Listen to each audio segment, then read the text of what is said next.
Bueno, muy buenas tardes a todos y nuevamente nos encontramos en un nuevo eje temático. A continuación vamos a continuar con la misma temática que hemos desarrollado vinculada con el lavado de dinero.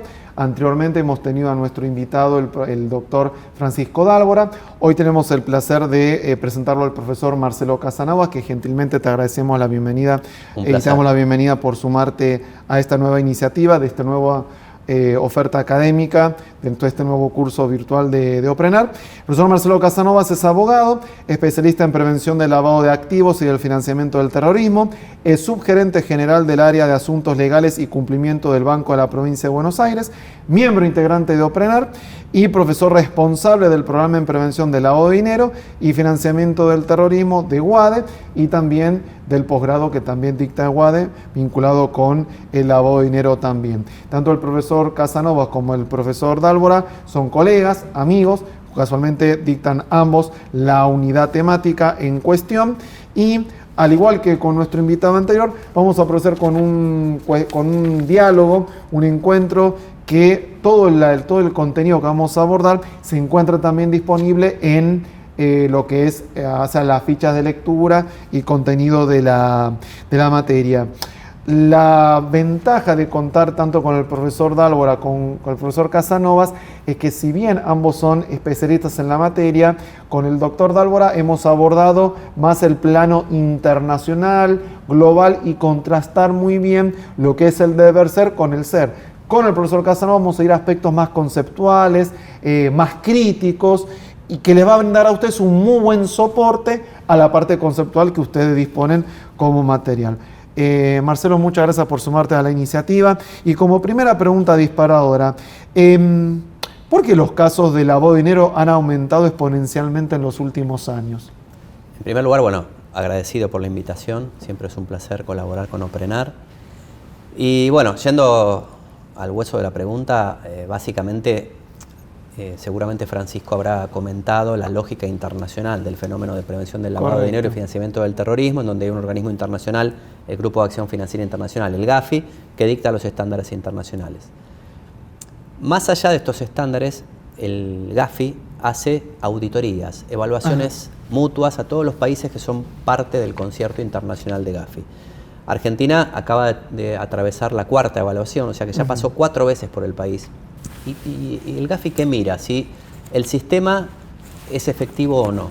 O sea, de alguna manera presiona para que toda la comunidad financiera internacional maneje estándares apropiados para prevenir el lavado de activos. Eso impacta no solamente a nivel normativo en Argentina, no solo a nivel eficacia del Poder Judicial, no solo en la eficacia de los controles que dispone la Unidad de Información Financiera y esa etapa preventiva de lo que llamamos sujetos obligados de los bancos, los escribanos, las sociedades de bolsa. Es decir, el estándar gradualmente se torna más efectivo. A tu pregunta concreta, esta lógica internacional, estas presiones internacionales, estas evaluaciones internacionales que hace el GAFI, genera una mayor concientización del país. No es lo mismo el estándar que tiene Argentina y cualquier otro país del mundo que lo que tenía hace 15 años atrás. Claro. Y hoy vemos en muchísimas causas penales actualmente en trámite en la República Argentina la figura del lavado de dinero, evasión impositiva y lavado de dinero, narcotráfico y lavado de dinero. Hay una mayor concientización, ya los jugadores tanto del Poder Judicial como de los órganos administrativos como la Unidad de Información Financiera como los sujetos obligados ya manejan conceptos, ya conocen las herramientas y eso genera un derrame en la gran cantidad de casos que están actualmente en trámite en la República Argentina donde se investiga lavado de dinero. Si nosotros tuviéramos que definir el lavado de dinero conceptualmente, ¿no? ¿Qué es el lavado de dinero? A ver, el lavado de dinero primero hay que entenderlo como un proceso que tiende ¿a qué? A disfrazar el origen delictivo de un activo, de cualquier activo. Imaginemos que una banda de narcotraficantes del conurbano bonaerense genera por fin de semana 500 millones de pesos. Claro. Hasta ahí no hay lavado. O sea, vende droga, genera 500 millones de pesos. Entonces, esa banda, esa organización criminal, para poder asegurarse el disfrute de esa actividad económica delictiva, el narcotráfico, para comprarse un auto, para comprarse un country, para hacer una inversión, necesita disfrazar el origen delictivo de la venta de droga, para darle una apariencia de licitud. Claro. Para eso monta estructuras de lavado, como puede ser cadena de cines, teatros, comprar obras de arte, tener una empresa de transporte de personas o de mercaderías que no transporten nada. Esas empresas de apariencia lícita, esas sociedades anónimas, sociedades responsabilidad limitada, lo que va a inyectarle es el producto de la actividad del narcotráfico. Entonces va a facturar, va a pagar impuestos, entonces a partir de esas estructuras jurídicas, sociedad anónima por ejemplo, va a tener una apariencia de licitud, va a ser exitoso en términos de transporte de pasajeros o de transporte de mercaderías, por ejemplo, en donde le va a ser totalmente indiferente si tienen clientes o no, porque van a tener un flujo sostenido de venta de droga que la van a canalizar a través de esa sociedad anónima. Y de ese modo van a poder comprarse un auto, van a poder comprarse una propiedad, van a poder disponer con un muy bajo riesgo de detección por las autoridades de que el origen de los fondos es delictivo. Para eso se necesita el lavado, para poder asegurarse el disfrute económico de la actividad delictiva. Una persona, un ciudadano normal o una sociedad normal, ¿qué hace? Vende y factura, vende y factura. Entonces cuando le preguntan dónde sacó la plata, bueno, facturé porque vendí televisores o facturé porque brindé los servicios de abogado. Cosa que no le ocurre a una organización criminal. Cuando nosotros hablamos, siempre se asocia el lavado de dinero con el crimen organizado, el narcotráfico, pero uno puede apreciar que quizás hay mayores actividades que son más propensas a llevar adelante estas actividades, pero ninguno está exento de llevar adelante. Absolutamente. O sea, si bien se termina asociando al delito precedente del lavado, como puede ser el narcotráfico, hoy ya a nivel mundial y en Argentina en particular, cualquier delito generador de un activo es pasible de lavado. Narcotráfico, contrabando, administración fraudulenta, una estafa, un robo, cualquiera de ese tipo de delitos que genera un activo requiere del lavado de dinero para poder asegurarse el disfrute económico de la actividad delictiva. Uno de los elementos que mencionamos con el profesor Dálvora estaba vinculado, y muy interesante porque lo mencionó bastante, es la cuestión de la tecnología. ¿Cómo la tecnología ha impactado en el lavado de dinero? Cuando uno habla de los procesos de globalización y de la tecnología, uno puede ver que con cada revolución tecnológica eso ha traído oportunidades para el desarrollo, pero también ha habido otras partes más vinculadas con amenazas o quienes tienen acceso a esa tecnología. ¿Hay una correlación entre las nuevas tecnologías, los nuevos mecanismos financieros, ¿no?, y el lavado de dinero o no? Sí, a ver, es muy bueno el punto. Todo lo que tiene que ver con las nuevas tecnologías facilita la realización de transacciones, que de una manera tradicional uno tenía que ir al banco, depositar, después transferir. Entonces había un cara a cara, había la necesidad de suscribir determinados formularios. Entonces, de alguna manera, si bien podrían llegar a realizarse, había un riesgo alto. Hoy con la tecnología, con un clic se transfieren 50 millones de pesos a la cuenta de otra persona, física o jurídica, y bueno, de ese modo se facilita lo que es este proceso de lavado, ¿no? La cantidad de transacciones, a tal punto que las nuevas tecnologías fueron pasibles de atención por el Grupo de Acción Financiera Internacional, creo que es la recomendación 15, que recomienda a todos los países que adopten medidas preventivas en todo lo que tiene que ver con nuevas tecnologías. Eso en la práctica, ¿qué implica? De hecho, en las resoluciones de la Unidad de Información Financiera está contemplado que los bancos van a tener que monitorear todas las transacciones de sus clientes, ya sean personas jurídicas o personas humanas, ya sean transacciones físicas, hoy cada vez con una menor escala, y las transacciones digitales. ¿Para qué? Para que cuando un cliente recibe esa transferencia, en el ejemplo que estamos poniendo, los sistemas sean suficientemente robustos y eficientes para verificar si la transferencia recibida por un cliente está acorde con su perfil. Y si no lo estuviera, que se emita una alerta que va a ser foco de análisis por parte del banco de que se trate para ver si es un operatorio inusual o no respecto de su cliente. Pero claramente facilita, ¿no? Y para que ustedes tengan una dimensión, hay una billetera digital de Argentina, cuenta DNI, que en el año 2019 es bancaria, tenía aproximadamente 50.000 clientes, hoy tiene 9 millones. Fíjense, en 5 años, la escala que tuvo en el crecimiento de clientes de 50.000 a 9 millones, eso no es, o sea, es un éxito comercial, pero eso como correlato necesita una atención en términos de administración del riesgo de lavado, con lo cual los sistemas de monitoreo de esas 9 millones de cuentas requiere tecnología y ser eficiente en función de la escala obtenida en esa operatoria, ¿no? Y frente a esta magnitud que nos has presentado, frente al volumen de billeteras electrónicas, de transacciones internacionales, ¿podrías mencionarnos 2 estrategias efectivas para la prevención del lavado de dinero? Bien, ahí yo te diría que como una estrategia que es universal es, hablemos de bancos, ¿no? Que son los que tienen una mayor exposición al riesgo de lavado y que están obligados a cumplir con la resolución 14 del 2023 de la República Argentina, así como son muy parecidas a las que ocurren en todos los países que están dentro del concierto de Gafi, que es el conocimiento del cliente. Y ahí el conocimiento del cliente, ¿qué es? ¿Conocerlo, sacarle una foto? No, o sea, por un lado tenemos la identificación jurídica. ¿Quién es? ¿Cuál es su documento? ¿Está inscrito en AFIP? Claro. Pero lo más importante, que esta es la estrategia, es tener determinado cuál es su perfil transaccional. ¿Cuánto es lo que estimo que va a mover en determinado periodo? ¿Para qué? Para que todas las transacciones que impactan en sus cuentas se contrasten contra ese perfil.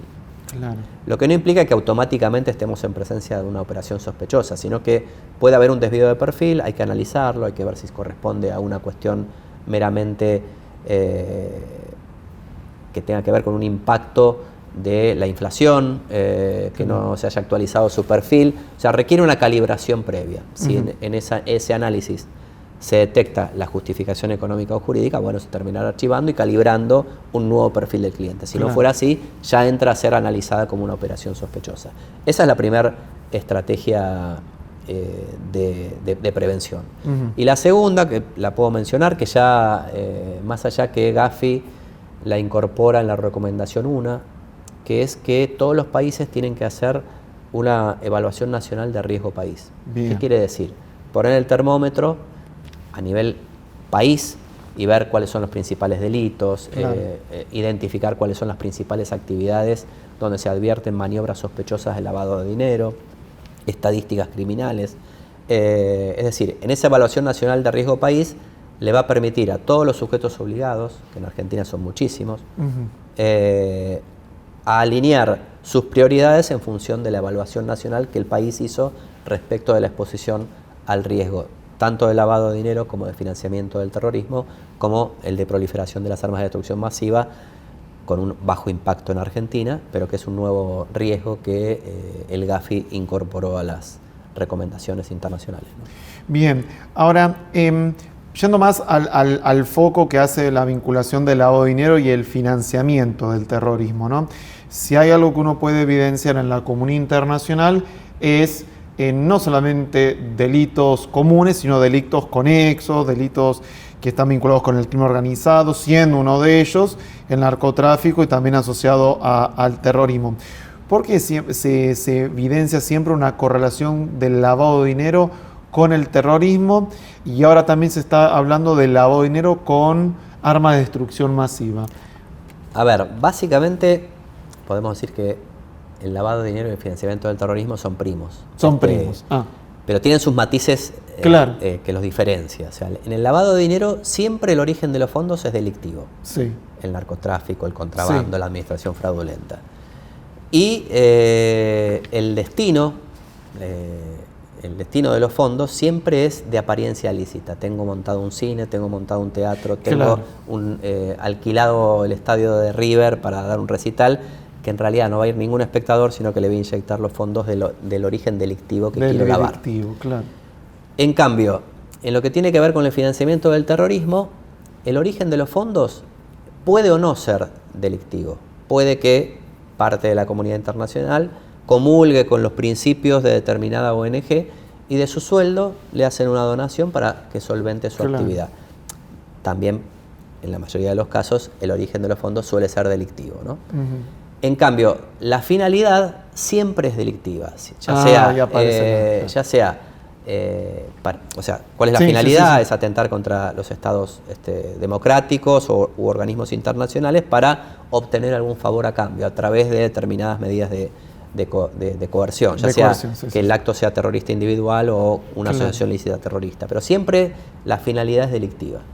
Y el tercer fenómeno que incorporó Gafi en su momento, que insisto, tiene una baja incidencia en Argentina, que es el prevenir la proliferación de las armas de destrucción masiva, se orienta al concierto financiero internacional que no financie o que sea vehículo de determinadas sociedades que fomenten la proliferación de las armas de destrucción masiva con una finalidad eventualmente terrorista, ¿no? Lo cual se requiere una tecnología bastante importante en ese tema. Bien. En materia de lavado de dinero, ¿hay una diferencia en aquellos países que quizás son más desarrollados, que presentan mayores niveles de seguridad, o en realidad todo lo contrario, mayor nivel de desarrollo y de seguridad son más proclives a que estas organizaciones busquen de forma fraudulenta meterse dentro de lo legal, o no, o en definitiva? A ver, obviamente que para tener una respuesta suficientemente exacta deberíamos tener estadísticas de los lavadores de dinero que obviamente no vamos a conseguir. Pero te podría decir en términos globales que en términos cuantitativos los fondos que son pasibles de ser lavados ocurren en los países centrales. O sea, el mayor riesgo está ahí. Ahí está. En términos de Latinoamérica podemos decir que si bien hay operaciones de lavado, cuantitativamente tienen una escasa relevancia, en mi opinión. Lo que no quita que los países centrales tienen determinadas herramientas jurídicas más prácticas para lograr una resolución rápida de casos de lavado. O sea, incluso en las clases de Oprenar mostramos casos internacionales en donde a partir de una rápida inspección del área de banco se detectan debilidades de un banco. Rápidamente, eventualmente el banco reconoce su falta, paga una multa significativa, se llega a un plan de remediación y los fiscales no impulsan el proceso penal de lavado. O sea, a lo mejor tienen herramientas más prácticas para resolver, cosa que en Latinoamérica los procesos son más burocráticos y con menos opciones de resolución. Cuando vos haces referencia a herramientas, ¿son desde el área de la prevención o desde el derecho penal? ¿O administrativo? Es una mixtura. Es una mixtura entre lo que es administrativo y lo que es penal. Muchas veces se cierra en una etapa administrativa sin que el fiscal impulse el proceso penal. Eso genera alertas y también, más allá de las eventuales sanciones penales o administrativas que pueda haber, que hay en el mundo, que pune penalmente el delito de lavado o incumplimientos a las regulaciones antilavado, la verdad es que una sanción aplicada a cualquier banco en cualquier país del mundo genera un daño de reputación. Eso puede generarle consecuencias de tipo financiera, que cierren relaciones de corresponsalía, que consideren una entidad de mayor riesgo respecto de otra, con lo cual le cobran más tasa de interés, o que un organismo internacional no desembolse determinada asistencia a un país por tener debilidades en términos de lavado. Con lo cual, limitar, me parece, el lavado y el financiamiento a una cuestión meramente sancionatoria es mirar una parte de la película. O sea, hay todo un costado de reputación que también juega. Nosotros vimos a nivel global y sobre todo uno lo puede evidenciar con los casos que son de público conocimiento a nivel global, no excluyentes a ningún estado, siempre la banalidad o si se quiere libertad con la que se mueven las organizaciones criminales en términos financieros, ¿no? Como suele decir algunos medios de comunicación, son un gran monstruo por la capacidad de financiamiento que tienen desde el punto de vista ilegal. De hecho, siempre se dice que la estrategia aplicada a estas organizaciones criminales es que uno intenta combatirlas cuando muchas veces se menciona que hay que quebrarlas financieramente. ¿Es correcto aplicar ese término?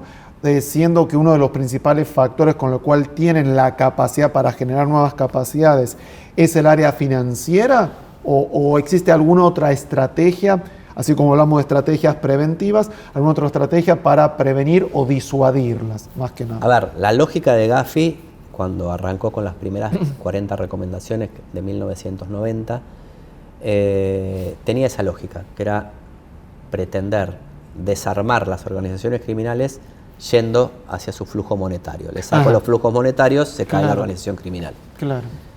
Desde un punto de vista lógico es razonable ese principio. Ahora, ¿qué pasó desde 1990 al 2024? Bueno, si vos me preguntás, los cumplimientos de estas regulaciones a nivel global son asimétricos. Claro. Hay países con una mayor severidad en la aplicación de la normativa y otros países que aplican regulaciones o lógicas mucho más laxas. Claro. ¿Qué hacen las organizaciones criminales? Van poniendo el termómetro país por país. ¿Qué me sirve más? Me sirve más este país respecto de este. Las sociedades que nos permiten escondernos están más activas en este país respecto de este. Bueno, de esa manera van poniendo el termómetro y viendo qué plaza financiera le conviene más. Si ustedes me preguntan, globalmente los cumplimientos son asimétricos y insisto, uno se puede asustar por un flujo monetario importante que puede haber en Argentina, pero eso comparado con lo que ocurre en las plazas financieras centrales no existe, o sea, en términos, y hay cierta laxitud en muchas plazas financieras. Y como última pregunta, teniendo en cuenta que cuando uno menciona la temática lavado de dinero, la hemos llevado en este eje temático en diferentes áreas a nivel global, regional, nacional también. Desde tu profesión, ¿qué recomendaciones o qué lecciones aprendidas has podido canalizar que puedas transferir también vinculada a la prevención del lavado de dinero? Porque uno lo lleva quizás a organizaciones mundiales con una gran capacidad de flujo monetario, pero uno quizás desde el punto de vista individual puede quizás ir a hacer una operación bancaria y el desconocimiento de la norma hace que quizás, como bien a veces vemos en clase, hagan sonar las alarmas o reporte de operaciones sospechosas cuando quizás merecía quizás un mayor conocimiento del marco legal. Entonces, para llevarlo a un plano más, no digo humano, pero sino un plano más contemporáneo, ¿qué lecciones aprendidas o recomendaciones podrías darles a modo de cierre a nuestro público de interés? A ver, muy buena pregunta, Miguel. Ahí, independientemente de la lógica de las regulaciones antilavado y de financiamiento del terrorismo, hay mucho desconocimiento en el ciudadano de bien o el empresario de bien, que obviamente no lava dinero, no delinque, y en la interacción con los sujetos obligados. Hago el paréntesis, los sujetos obligados son aquellos que interactúan con flujos económicos que están convocados por la ley para aplicar esta normativa. El ejemplo del libro, los bancos, bancos, escribanos, agentes de bolsa, compañías de seguros, fideicomisos, claro. Transportadora de caudales, en muchos países clubes de fútbol, por ejemplo. También. Entonces, digo, el ciudadano, el cliente, ya sea persona humana o persona jurídica, que interactúa, por ejemplo, con un banco, muchas veces el banco le pide por mail o lo llama, necesito el balance o necesito que me acredites el origen de los fondos de determinada operación, y muchas veces uno es reticente, estos que me quieren vender un crédito o alguna cuestión. No, lo que hay que entender es que eso lo están haciendo para cumplir con estas regulaciones. Y el lado B, frente a una reticencia del cliente en colaborar, en brindar esa información, puede generar un reporte de operación sospechosa, que está obligado el banco a hacerlo, claro. Y a lo mejor esa operación sospechosa termina en que llamen al cliente a declarar a una declaración indagatoria por lavado de dinero. Claro. Entonces digo, hay una concientización que debería ser, y que a veces lo comento en clase, una situación de una empresa constructora que no es sujeto obligado, que terminó con un allanamiento de la UIF, vía judicial obviamente, claro. Porque no había dado la información al banco, hay atribuciones legales vía justicia para poder la unidad de información financiera secuestrar documentación o hacer allanamientos al solo efecto de analizar una operación sospechosa. Claro. ¿Qué había pasado ahí? Que el agente de finanzas o de tesorería de esa empresa no sabía que toda esta normativa, cometió determinadas torpezas en la apertura de las cuentas. Bueno, si hubiera tenido capacitación, no le hubiera pasado, y de hecho esa empresa se termina autorregulando en lavado y toma una vez por año una capacitación antilavado para ver qué es lo que está pasando en el mercado. Claro. Y a nivel personal, cuando el banco te llama y te dice, che, necesito que me actualices la información, o esta operación que recibiste una transferencia, no corten, no borren el mail, sino que no ponerlo como spam, importante. Absolutamente, sean colaborativos, claro. Porque lo que tienen que saber es que atrás de todo esto existe un cumplimiento normativo, y si el cliente es reticente, va a terminar con un reporte de operación sospechosa y empiezan los problemas. Tomo acá la última palabra desde el profesor, que cuando hacía referencia a la parte de concientizar. Este curso y cada uno de los ejes temáticos lo que procuran es concientizar frente a este fenómeno que estamos abordando en materia de prevención.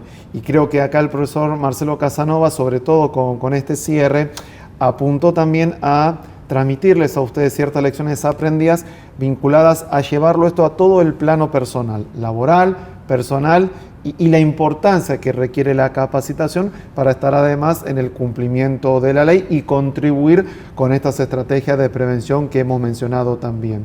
Con lo cual, acá con el profesor, agradeciéndole también su participación, cerramos el eje temático vinculado a todo lo que es el lavado de dinero, para encontrarnos en un nuevo eje temático próximamente también. Todo el material que el profesor les ha mencionado está disponible como material bibliográfico, disponible en la plataforma también, así que nos encontramos en un nuevo eje temático y muchas gracias.